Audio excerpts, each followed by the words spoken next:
आज speed classes में आप सभी का स्वागत है। आइए आज हम लोग आपके लिए साइंस का एक बहुत ही महत्वपूर्ण टॉपिक लेके आए हैं, रक्त परिसंचरण तंत्र। आइए देखते हैं। रक्त परिसंचरण तंत्र इंग्लिश में इसे ब्लड सर्कुलेटरी सिस्टम भी कहा जाता है।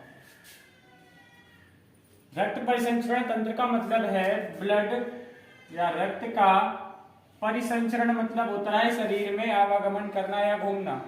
आपको पता है शरीर के प्रत्येक भाग में ब्लड सर्कुलेट करता रहता है, आता जाता रहता है, और इसी तंत्र को या इस कार्य में जो जो भी अंग सहायता प्रदान करते हैं उन सबको मिला के क्या बोला जाता है? तंत्र बोला जाता है, अर्थात रक्त परिसंचरण तंत्र। ये चित्र आपको दिखाई दे रहा होगा। यहाँ पे जो आपको दिखाई दे रहे हैं ये फेफड़े हैं, बहुत अच्छे नहीं बने हुए लेकिन हमने समझाने के लिए बना दिए। ये फेफड़े हैं, ये हार्ट हमने नीचे बना दिया है समझाने के लिए, वैसे ये होता यहाँ पे है मिड पे, तो यहाँ पे हमने देखा है बनाने के लिए। यहाँ पे देखिए बना हुआ है यहाँ पे। तो ये आपका हार्ट है, ये फेफड़े हैं और ये आपकी पूरी बॉडी है। उदाहरण के लिए हमने यहाँ पे ऐसे ये बना दिया है, ये आपकी बॉडी है, इसको आप बॉडी समझिएगा। देखिए आपकी ये जो रक्त परिसंचरण तंत्र है उसमें दो नलिकाएं होती हैं जो मेन रोल अदा करती हैं। आपने सुना भी होगा धमनी और शिरा, धमनी और शिरा। धमनी में भी देखिए एक जो आपकी मेन रक्तवाहिका होती है, मेन जो रक्तवाहिका होती है, जैसे आपने देखा होगा, जैसे पेड़ की ये बात कर लें, पेड़ में क्या होता है, ये जैसे मान लीजिए पेड़ है, यहाँ पे क्या होगा, ये आपका मेन तना है, और इसके बाद क्या होगा, ये कई सारी शाखाओं में बट जाता है, कई सारी शाखाओं में बट जाता है। तो ये जो मेन तना है, उसी तरह से यहाँ शरीर में एक होती है महाधमनी। जैसे आपने हाईवे में देखा हो, हाईवे के आसपास बहुत सारी सड़कें इधर उधर जाती हैं, वैसे ही मेन आपकी जो मान लीजिए हाईवे है, ये जो महाधमनी है, इसी में से कई सारी आपकी धमनियां निकलेंगी, कई सारी धमनियां निकलेंगी इस तरह से, जो विभिन्न पार्ट में शरीर के ब्लड पहुंचाती है। अब महाधमनी इसी तरह से यहाँ पे ये देखिए, धमनी का मतलब होता है ऐसी रक्तवाहिका जिसमें शुद्ध रक्त बहता है। शुद्ध रक्त का मतलब प्योर ब्लड से नहीं है, शुद्ध रक्त का मतलब है ऑक्सीजन युक्त ब्लड, ऑक्सीजन युक्त ब्लड, ऑक्सीजन युक्त रक्त। शुद्ध रक्त का मतलब हो गया ऑक्सीजन जिसमें मिली हुई है, उसे हम बोलेंगे शुद्ध रक्त। तो ये जो धमनी और महाधमनी होती है, इनमें शुद्ध रक्त बहता है। इसी तरह से अगर शिरा की बात करें तो शिरा में भी देखिए एक मेन शिरा होगी, इसी में से कई सारी इस तरह से शाखाएं निकली होंगी। तो ये जो मेन आपकी ब्लड वाहिका होती है, रक्त वाहिका होती है, इसे आप महाशिरा कहते हैं, महाशिरा कहते हैं। और ये कई सारी शाखाओं में बट जाती है, इन शाखाओं को आप शिरा कहते हैं। क्या कहते हैं? शिरा कहते हैं। अब शिरा जो होती है इसमें अशुद्ध रक्त, कहने को अशुद्ध कह देते हैं, वैसे अशुद्ध का मतलब अशुद्ध नहीं होता है। अशुद्ध का मतलब होता है ऑक्सीजन जिसमें ना हो, ऐसा ब्लड जिसमें ऑक्सीजन ना हो, क्या हो? कार्बन डाइऑक्साइड हो। तो इसमें जो ब्लड बहेगा वो विऑक्सीजनित होगा। कैसा रक्त होगा? विऑक्सीजनित होगा, जिसमें ऑक्सीजन नहीं होगा, विऑक्सीजनित रक्त बहेगा इसमें। अब देखिए, ये जो ऑक्सीजनित और विऑक्सीजनित करने का जो काम होता है ये फेफड़ों का होता है। फेफड़े क्या करते हैं? ब्लड में ऑक्सीजन मिलाते हैं, ब्लड में ऑक्सीजन मिलाते हैं। तो ये भी कहीं ना कहीं परिसंचरण तंत्र का ही हिस्सा है। मेन जो पार्ट है परिसंचरण तंत्र का वो आपका हार्ट होता है, और इस हार्ट से जुड़ी हुई आपकी ये नेशनल हाईवे, महाधमनी और महाशिरा, ये कई शाखाओं में बट जाती हैं, शिरा और धमनी में। और ये धमनी और शिरा भी कई शाखाओं में बटती हैं। अब देखिए, समझने की कोशिश करते हैं हमारे शरीर में कैसे रक्त भ्रमण करता है। ठीक है, रक्त जो होता है हमारे शरीर में सिर्फ ऑक्सीजन पहुंचाने का कार्य नहीं करता, ये बहुत सारे पोषक तत्व भी हमारे प्रत्येक कोशिका तक पहुंचाता है, प्रत्येक कोशिका तक पहुंचाने का काम करता है। और कोशिकाओं में जो उत्सर्जन होता है, जो बेकार तत्व वहां से निकलते हैं, उनको क्या करता है, ये वापस लेके भी आता है और शरीर से बाहर निकालने का काम भी होता है। तो देखिए शरीर से अभी जैसे हमने देखा यहाँ पे सिरा और महासिरा में क्या होता है, अशुद्ध रक्त या विऑक्सीजनित रक्त बहता है जिसमें ऑक्सीजन नहीं होती।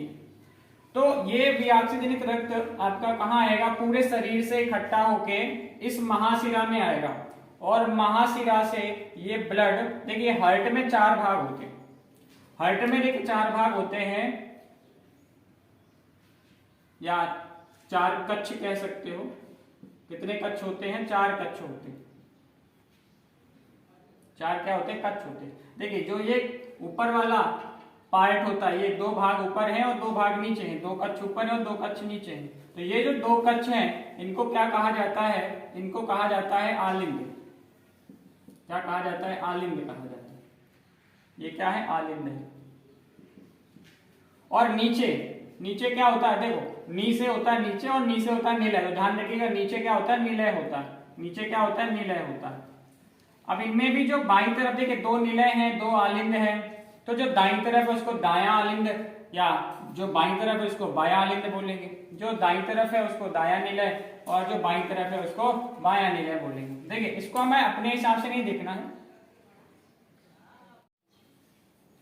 देखिए इस व्यक्ति का जो मुंह है वो आपकी तरफ है, इस तरह से वो खड़ा हुआ है। यहाँ पे जो दायां होगा इधर होगा और बायां इधर होगा। तो ध्यान दीजिए इधर क्या होगा, आपका बायां आलिंद होगा और इधर क्या होगा, दायां आलिंद होगा। इसी तरह से ये क्या होगा, बायां निलय होगा और ये क्या होगा, आपका दायां निलय होगा। सबका अपना अपना रोल है। देखिए समझने की कोशिश करते हैं। ये आपका शरीर है, शरीर जो है, शरीर से, पूरे शरीर से ये बहुत सारी सिराएं जुड़ी हुई हैं। कहाँ पे, महासिरा में। तो ये शरीर से ब्लड लेके आती है। कैसा ब्लड लेके आती है, विऑक्सीजन, जिसमें ऑक्सीजन नहीं होती है, वो ब्लड यहाँ पे आता है महासिरा पे। अब ये महासिरा ये ब्लड लेके कहाँ आती है, ये ब्लड लेके पीछे की तरफ से घूम के यहाँ से आता है, इंटर करता है। सबसे पहले हार्ट में ब्लड कहाँ पे आता है, दाएं आलिंद में ब्लड आता है, दाएं आलिंद में ब्लड आता है। उसके बाद ये ब्लड दाएं आलिंद से, देखिए यहाँ पे एक वॉल्व लगा होता है, ये क्या लगा है, वॉल्व लगा हुआ है। जैसे यहाँ पे 4 कक्ष होते हैं, उसी तरह से हृदय में 4 वॉल्व होते हैं। कितने वॉल्व होते हैं, 4 वॉल्व होते हैं। तो एक वॉल्व देखिए यहाँ पे है, ये क्या करेगा वॉल्व, जब ये ब्लड यहाँ पे आ जाएगा इस दाएं निलय में, तो ये अपने आप बंद हो जाएगा और ये ब्लड वापस दाएं आलिंद में नहीं जा पाएगा। ठीक है। और ये ब्लड दाएं आलिंद से कहाँ जाएगा, ये दाएं आलिंद से होते हुए, ये देखिए ये जो सिरा, सॉरी ये जो नलिका है, इसको क्या बोलेंगे, ध्यान दीजिएगा।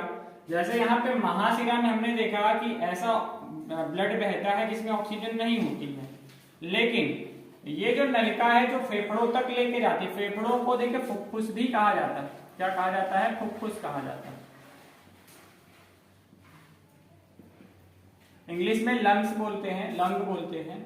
अब देखिए फुफ्फुस या फेफड़ा, इस नलिका, ये जो नलिका है ये ब्लड कहाँ ले जाती है, फेफड़ों तक ले जाती है या फुफ्फुस तक ले जाती है। तो फुफ्फुस से जोड़ती है तो इसको फुफ्फुस करके ही नाम दिया जाएगा। और फुफ्फुस में देखिए यहाँ पे आपने देखा सिरा, महा जो सिरा है इसमें कैसा रक्त बहता है, विऑक्सीजन है, जिसमें ऑक्सीजन नहीं होती। तो ये वही वाला ब्लड है जिसमें ऑक्सीजन नहीं है। तो ये ब्लड जा रहा है कहाँ पे, फेफड़ों में ऑक्सीजन लेने के लिए। तो ये जो नलिका है इसको क्या बोला जाएगा, महासिरा या फुफ्फुस सिरा नहीं बोलेंगे, इसको क्या बोलेंगे, इसको बोलेंगे फुफ्फुस धमनी। ध्यान रखिएगा, फुफ्फुस जो धमनी होती है उसमें अशुद्ध रक्त, कौन सा रक्त, अशुद्ध रक्त जिसमें ऑक्सीजन नहीं है, वो वाला ब्लड होता है। और ये ब्लड कहाँ जाएगा, आपका फेफड़ों में जाएगा। अब देखिए फेफड़ों के बारे में थोड़ा सा समझ लेते हैं। फेफड़े आपके शरीर में कितने होते हैं, 1 जोड़ी या 2 होते हैं। अब इस फेफड़े में, ये देखिए फेफड़ा है ये, आपकी श्वास नलिका है। श्वास नलिका फेफड़े में जब आती है तो ये दो भागों में बट जाती है, इसको ब्रोंकाई बोलते हैं। ये क्या कहलाते हैं? ब्रोंकाई कहलाते हैं। फिर ये कई सारी शाखाओं में बंटते हैं और ये आपकी छोटे, जैसे आपने अंगूर का गुच्छा देखा होगा, उसी तरह से ये अंगूर के गुच्छे नुमा यहाँ संरचनाएं होती हैं बहुत सारी। अब ये जो गुच्छे नुमा संरचनाएं, इनमें क्या होता है, इनमें इस ब्लड द्वारा जो कार्बन डाइऑक्साइड लाया गया है उसको क्या कर लिया जाएगा? अवशोषित कर लिया जाएगा और यही इन्हीं गुच्छेनुमा जो संरचना, इनके माध्यम से क्या किया जाएगा? ब्लड में ऑक्सीजन मिला दिया जाएगा। अब ये जो ब्लड आएगा, कैसा ब्लड आएगा? वापस जो ब्लड आएगा उसके लिए दूसरी नलिका होगी, उसके लिए क्या होगा? दूसरी नलिका होगी। आप देखिए, ये मत सोचिए कि ये जो नलिका है वो एक ही फेफड़े में जाएगी, नहीं, ये बट जाएंगे आप, तो ये दोनों फेफड़ों में ही जाएंगे, इधर भी जाएंगे इधर भी जाएंगे, ठीक है, इस तरह से मान लीजिए। तो ये दोनों फुफ्फुस क्या है? धमनी। अब वापस जब ब्लड आएगा तो उसके लिए दूसरी नलिका होगी और एक दूसरी नलिका से क्या होगा? ये ब्लड वापस आएगा। तो जब दूसरी नलिका से जो ब्लड वापस आएगा उस नलिका को क्या कहा जाएगा? ये दोनों ब्लड वाहिकाएं जो है ये एक जगह पे मिल जाएंगी और ये फिर वापस कहाँ आएंगी? इस बाएं आलिंद। कहाँ आएंगी? बाएं आलिंद। ये जो ब्लड है फेफड़ों से कहाँ आएगा? इस बाएं आलिंद में आएगा।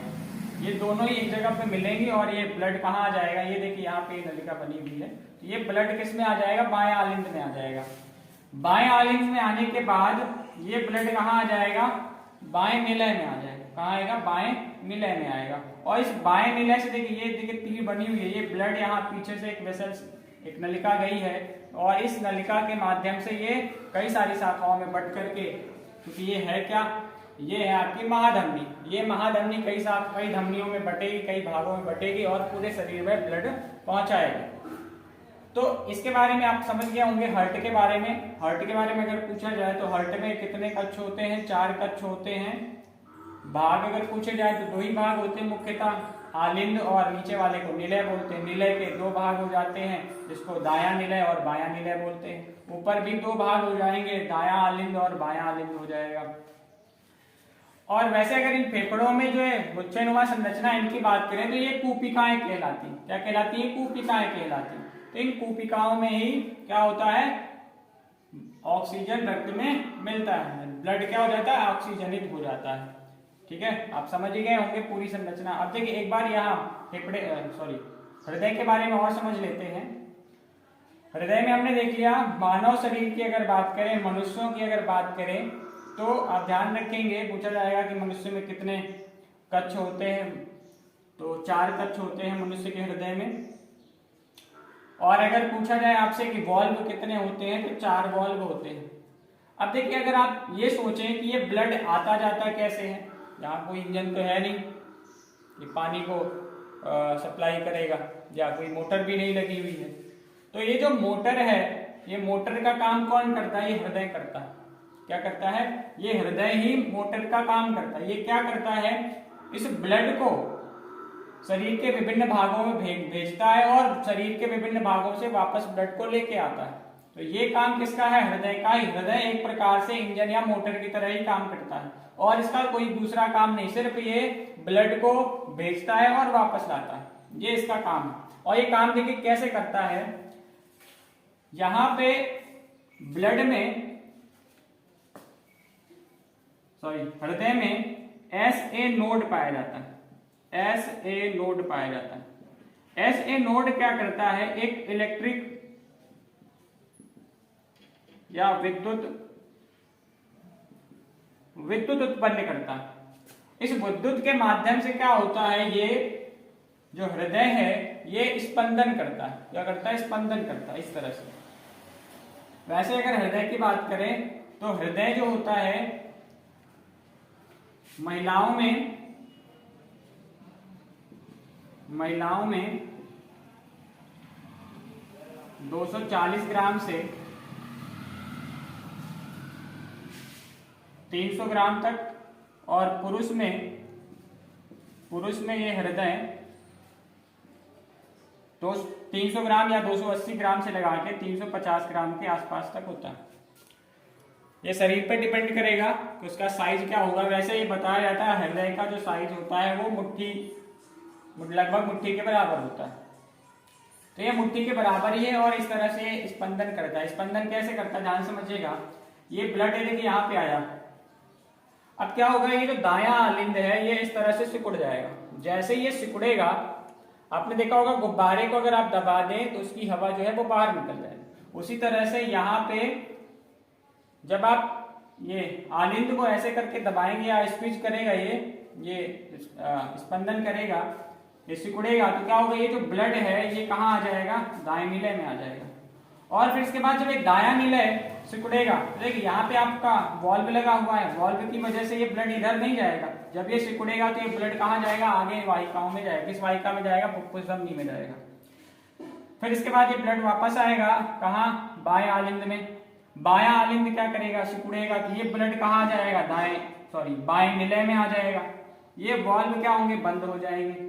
अब ये ब्लड जब ये निलय जो है सिकुड़ेगा तो ये वापस यहाँ नहीं जा पाएगा बाएं आलिंद में, ये कहाँ जाएगा, इस वाहिका, जो खुली हुई वाहिका है यहाँ चला जाएगा। और देखिए यहाँ भी एक वॉल्व लगा होता है, ठीक है। ये ब्लड वापस इस निलय में नहीं आ पाएगा, ये ब्लड आगे निकल जाएगा और पूरे शरीर में भ्रमण करेगा। तो ठीक है, आज के लिए बस इतना ही, मिलते हैं नेक्स्ट पार्ट में।